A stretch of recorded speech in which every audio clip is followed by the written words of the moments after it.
Hi friends, ನಾನು ನಿಮ್ಮ ಕನ್ನಡಿಗ Anil Kumar. So ಕೆಲವರು ಕೇಳಿದ್ದು ಬ್ರದರ್, ನಿಮ್ಮ ಶಿಪ್ ಏನಾದರೂ ನೀರಲ್ಲಿ ಮುಳುಗೋದ್ರೆ ಸೊ ನೀವು ಹೆಂಗೆ ನಿಮ್ಮ ಲೈಫ್ನ ಸೇವ್ ಮಾಡ್ಕೊಳ್ತೀರಾ ಅಂತ.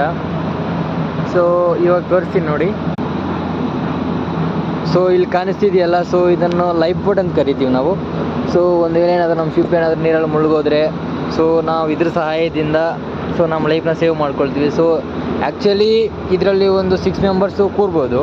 ಸೊ ಅಲ್ಲಿ ಕಾಣಿಸ್ತಿದೆಯಲ್ಲ, ಸೊ ಅಲ್ಲಿ ಲೈಕ್ ಒಂದು ಫುಡ್ನ ಇಕ್ಕಿರ್ತೀವಿ. ಅಂದರೆ ಸೊ ಒಂದು 6 ಮಂತ್ಸು 4 ಮಂತ್ಸು ಹಾಳಾಗದೇ ಇರೋ ಐಟಮ್ಸ್ನ ಅದರಲ್ಲಿ ಇಕ್ಕಿರ್ತೀವಿ. ಸೊ ಯಾಕಂದರೆ ಒಂದು ವೇಳೆ ಏನಾದರೂ ಎಮರ್ಜೆನ್ಸಿ ಬಂದರೆ ಯಾರು ಹೇಳೋಕ್ಕಾಗಲ್ವಲ್ಲ. ಸೊ ಹಂಗಾಗಿ ಆ ಬಾಕ್ಸಲ್ಲಿ ಇಕ್ಕಿರ್ತೀವಿ.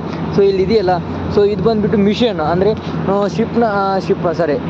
ಇದನ್ನ ಲೈಫ್ ಬೋಟ್ನ ಆ ಕಡೆ ಈ ಕಡೆ ಸೊ ಟರ್ನ್ ಮಾಡಬೇಕಂದ್ರೆ ಸೊ ಇದ್ರ ಸಹಾಯದಿಂದ ಯೂಸ್ ಮಾಡ್ತೀವಿ.